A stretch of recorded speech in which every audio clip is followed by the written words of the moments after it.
Hello everyone, welcome to DSP online study. हम लोगों ने प्रीवियस वीडियो में पढ़ा था गोलीय दर्पण से संबंधित महत्वपूर्ण बिंदु के बारे में कि गोलीय दर्पण से संबंधित जितने भी महत्वपूर्ण पॉइंट थे उसके बारे में डिस्कस किया था। आज के क्लास में हम लोग डिस्कस करेंगे relation between focal length and radius of curvature, यानी कि फोकस दूरी और वक्रता त्रिज्या के बीच संबंध। फोकस दूरी और वक्रता त्रिज्या के बीच क्या संबंध है।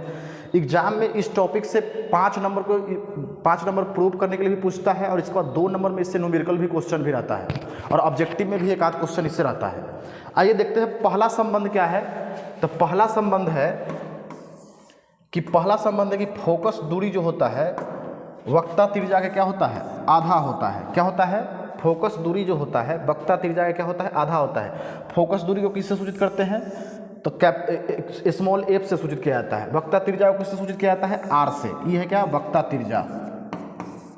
वक्रता त्रिज्या ये क्या है? फोकस दूरी। इसको इंग्लिश में बोलेंगे फोकल लेंथ। तो पहला संबंध क्या है कि फोकस दूरी जो होता है वक्रता त्रिज्या क्या होता है, आधा होता है। क्या होता है? आधा होता है। एग्जाम में ये पूछ चुका है, कम से कम 2-3 बार पूछ चुका है। दूसरा संबंध क्या है? तो दूसरा संबंध है कि वक्रता त्रिज्या जो होता है फोकस के दुगुना होता है। क्या होता है? दुगुना होता है। आर बराबर क्या होता है? 2 इंटू एफ। आर बराबर क्या होता है? 2 इंटू एफ। मतलब वक्रता त्रिज्या जो है फोकस दूरी के क्या होता है? दुगुना होता है। इस सारे बात को हम प्रूव करेंगे। क्या करेंगे? इसको प्रूव करेंगे।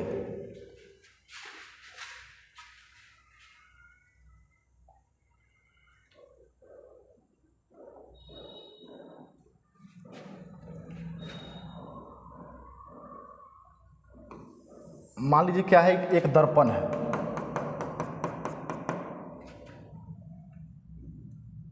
गोलीय दर्पण के केंद्र को क्या बोलते हैं? वक्रता केंद्र। दर्पण के मध्य बिंदु को क्या बोलते हैं? पोल। अब वक्रता केंद्र और ध्रुव से गुजरने वाली रेखा को क्या बोलते हैं? इसको बोलते हैं प्रधान अक्ष, प्रिंसिपल एक्सिस। फिर प्रधान अक्ष के समांतर आ रही प्रकाश की किरणें, मान लो ए बी प्रकाश की किरण है जो प्रधान अक्ष से क्या आ रही है? समांतर आ रही है। जो कहाँ से गुजरेगी? किसी बिंदु पर मिलेगा या मिलता हुआ प्रतीत होगा, उसको बोलते हैं फोकस। अच्छा, ध्रुव से लेकर फोकस तक की दूरी को क्या बोलते हैं? इसको बोलते हैं फोकल लेंथ, फोकस दूरी। ध्रुव से लेकर वक्रता केंद्र तक की दूरी को क्या बोलते हैं? तो इसको बोलते हैं रेडियस ऑफ कर्वेचर, वक्रता त्रिज्या।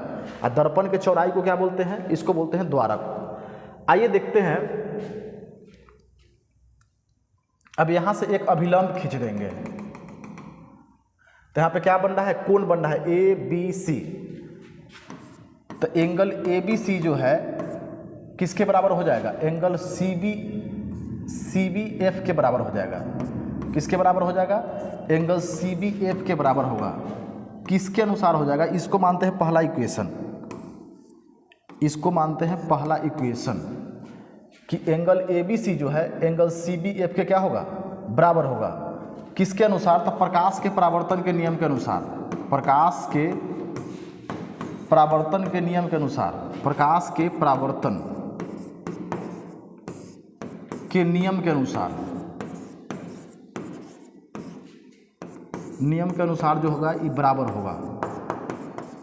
जैसे प्रकाश के परावर्तन के नियम के अनुसार में हम लोग पढ़े थे, प्रकाश के परावर्तन के नियम में कि एंगल आई जो होता है एंगल आर के बराबर होता है। यानी आपतन कोण जो होता है परावर्तन कोण के क्या होता है? बराबर होता है। फिर दूसरा हम लोग लिख सकते हैं कि एंगल ए बी सी जो है एंगल बी सी एफ के बराबर होता है। इसको मानते हैं दूसरा समीकरण। ये किसके अनुसार बराबर होगा? तो ये एकांतर कोण के अनुसार बराबर होता है। क्लास 9th में हम लोग पढ़े थे एकांतर कोण, उसके अनुसार क्या होगा? ये बराबर होगा। एंगल ए बी सी जो है एंगल बी सी एफ के क्या होगा? बराबर होगा। किसके अनुसार? तो ये होगा एकांतर कोण के अनुसार बराबर होगा। अब इधर यहाँ पे देखिए हम लोग चलते हैं समीकरण 1 और 2 से। समीकरण 1 और 2 से। समीकरण 1 और 2 से अगर राइट साइड वाला कोण जो है बराबर है आपस में, तो लेफ्ट साइड वाला भी क्या होगा? आपस में बराबर। यदि दाएं साइड बराबर है तो बाएं साइड भी क्या होगा? नियम के अनुसार बराबर होगा। तो एंगल सी बी एफ जो है किसके बराबर होगा? एंगल सी बी एफ जो है एंगल बी सी एफ के बराबर होगा। एंगल सी बी एफ किसके बराबर होगा, एंगल बी सी एफ के बराबर होगा। मान लीजिए एक कोण है एंगल सी बी एफ, ये ट्रेंगल है, दूसरा है बी सी एफ। तो हम लोग सिमिलरिटी के केस में पढ़े थे, ट्रेंगल के सिमिलरिटी के केस में, समरूपता के केस में, कि आमने सामने के भुजा जो है बराबर, जैसे सी बी जो है किसके बराबर होगा, बी सी के बराबर होगा, बी एफ जो है किसके बराबर होगा, सी एफ के बराबर होगा, सी एफ किसके बराबर होगा, तो बी एफ के बराबर होगा। तो यहाँ पे हम लोग यहाँ पे लिख सकते हैं कि एंगल बी एफ जो है, भुजा बी एफ जो है किसके बराबर होगा, सी एफ के बराबर होगा। इसको मान लेते हैं इक्वेशन थर्ड।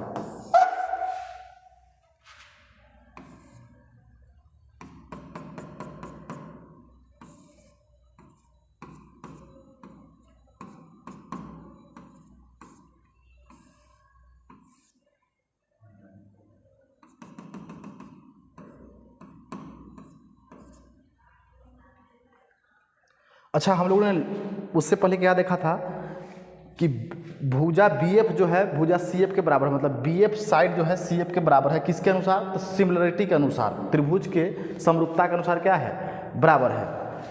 तो इसके बाद मानते हैं यहाँ पे कि माना बिंदु बी जो है, ए है, ई है बी, माना बिंदु बी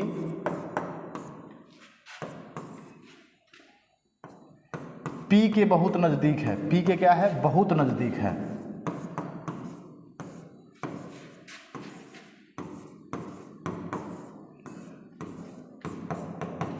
यदि पी के नज़दीक है तो इसको हम लिख सकते हैं बी एफ बराबर पी एफ।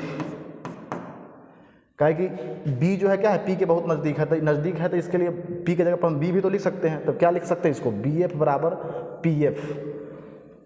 इसको मान लेते हैं इक्वेशन 4। अब इसके बाद हम लोग चलते हैं समीकरण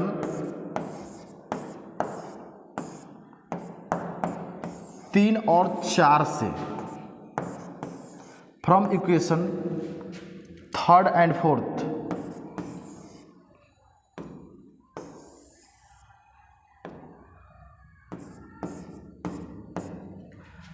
अच्छा, इक्वेशन 3 में क्या है, इक्वेशन 3 में देखिए बी एफ जो है बराबर है सी एफ के, इधर भी बी एफ है, यानी कि राइट साइड बराबर है तो लेफ्ट साइड भी क्या होगा, बराबर होगा। तो लेफ्ट साइड क्या है, सी एफ, तो सी एफ बराबर क्या हो जाएगा, पी एफ। सी एफ किसके बराबर हो जाएगा, पी एफ के बराबर होगा। सी एफ जो है किसके बराबर होगा, पी एफ के। अच्छा, इसको हम मान लेते हैं पंचमा इक्वेशन, ये निकल गया सी एफ। अच्छा, हमको यदि निकालना होगा सी पी, सी पी निकालना होगा, यहाँ से लेके यहाँ तक की दूरी निकालना होगा, तो हम क्या करेंगे, इसको जोड़ेंगे, P F plus C F, क्या करेंगे, P F plus C F, इसको जोड़ देंगे। जैसे मान लीजिए ये 2 सेंटीमीटर है, ये 3 सेंटीमीटर है, तो सी पी पूछेगा तो कैसे सेंटीमीटर, टोटल 5 सेंटीमीटर हो जाएगा, 2 3 5 सेंटीमीटर। तो इसको हम लोग क्या करेंगे, इसको जोड़ देंगे। तो इसको जोड़ने के लिए हमको क्या करना होगा, मान लीजिए हमको सी पी निकालना है, क्या निकालना है, पी सी, पी सी निकालना है। तो पी सी निकालने के लिए क्या होगा, पी सी निकालने के लिए हमको करना होगा P F plus C F, P F plus C F. फिर हमको आगे बढ़ेंगे इसको, तो पी सी बराबर क्या हो जाएगा, पी एफ प्लस में, और सी एफ की जगह पे हम क्या लिख सकते हैं, सी एफ जो है, सी एफ जो है पी एफ के बराबर है, तो हम सी एफ के बदला यहाँ पे पी एफ लिख सकते हैं कि नहीं लिख सकते, तो लिख सकते हैं, पी एफ हो जाएगा। तो पी सी बराबर क्या होगा, पी सी बराबर हो जाएगा 2 पी एफ, पी सी बराबर क्या होगा, 2 पी एफ। अच्छा, पी सी, पी क्या है, पोल है, ध्रुव है, सी क्या है, वक्ता त्रिज्या। तो ध्रुव से लेकर वक्ता त्रिज्या की दूरी को क्या बोलते हैं, तो उसको ध्रुव से लेकर वक्ता केंद्र तक की दूरी को क्या बोलते हैं, सी वक्ता केंद्र है। तो ध्रुव से लेकर वक्ता केंद्र तक की दूरी को बोलते हैं वक्ता त्रिज्या, यानी रेडियस ऑफ कर्वेचर। तो इस पी सी के जगह पर हम आर लिख सकते हैं, आर। इसके बाद देखिए पी एफ, पी एफ ध्रुव से लेकर फोकस तक की दूरी को क्या बोलते हैं, तो इसको बोलते हैं फोकस दूरी, फोकल लेंथ। तो यहाँ पे हम क्या लिख सकते हैं, 2 को 2 लिख देंगे, और पी एफ की जगह पर एफ लिख देते हैं, छोटका एफ। पहला बात प्रूव हो गया कि आर जो होता है, वक्ता त्रिज्या जो होता है, फोकस के दुगुना होता है। अब दूसरा बात क्या था, दूसरा था कि फोकस निकालना है। तो मान लीजिए ये क्या चीज़ में है, ये है गुना में, ये वाला गुना में है, तो एन आएगा तो क्या चीज़ में होगा, भाग में। तो एफ बराबर क्या हो जाएगा, R/2। ये हो गया प्रूव।